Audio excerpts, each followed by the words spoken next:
We are looking at a Euro US dollar 15-minute chart, and let me give you an example of how I like to see these Tom DeMark trend lines used. You see here how price is making an attempt uh, at the previous day's highs. Now this high could be a significant level. I mean, we don't know. We'd have to go back and analyze some of the larger time frames, but it is significant in the interim.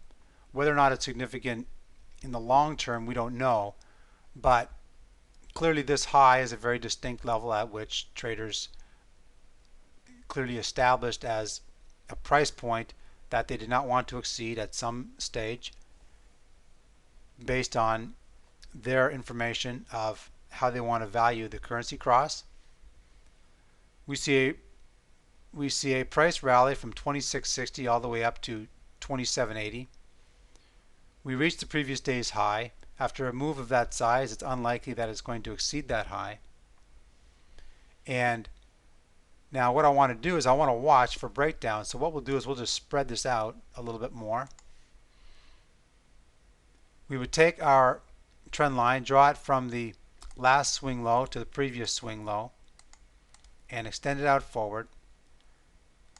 A break of this trend line would indicate a potential reversal at this stage or a potential pullback, as price seems to be unwilling to move above this high that was established the previous day.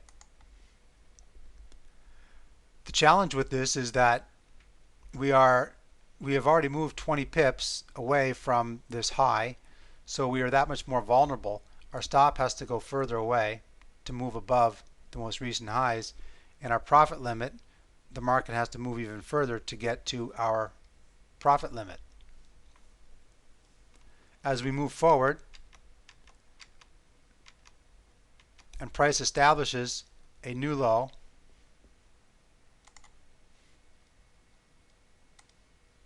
we pull our trend line back to the last significant swing low and forward, and this now becomes our base reference point, this trend line, and also 2760. So a breakdown of these trend lines will help to confirm that this bounce is a significant bounce. As we see now, price moving below 2760. The next level we want to watch now is we want to see if price is going to come down to this last level of support and resistance here, this key level of support and resistance. It can come down and bounce at any one of these.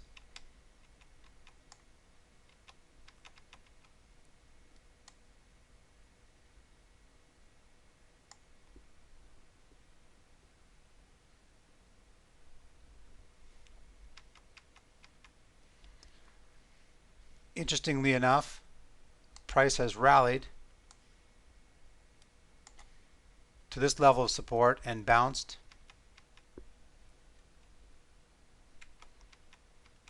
It is now making a leg down, and it bounces at this level of resistance.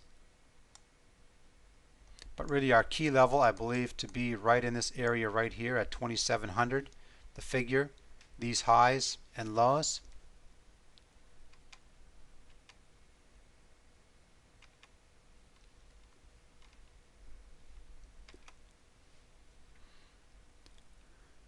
We are currently testing this level now, and we could see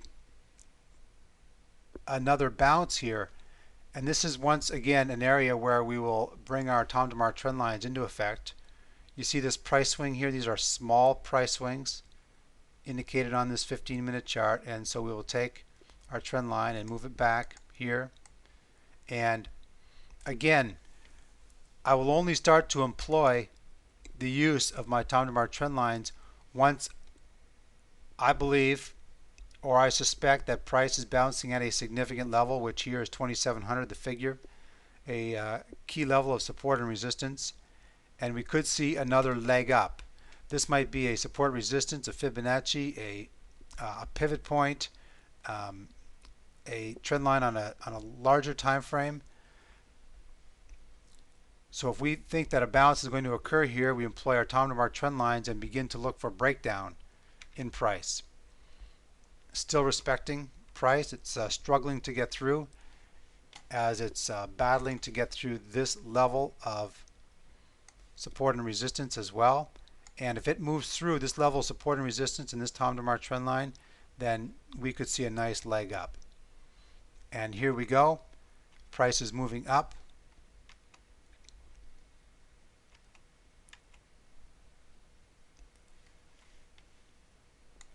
Now we've gotten quite a ways away from our low, but we still could continue to employ the application of our trend lines at this juncture. And now price is consolidating in the 27.50 to 60 range and then starts to move up. Testing our highs now, and we could see a nice bounce at these highs. Now bouncing off the backside of the trend line, and that is really how I like to use these Tom DeMar trend lines, is as confirmation from the bounce at a key level. Here resistance, here support, and what you'll want to do is after you've gone through the CDs, you'll want to come back to this lesson because you'll have a broader understanding of levels of resistance and support and ideal trade entry scenarios, and you want to come back to this lesson to review the application of the Tom DeMar trend lines.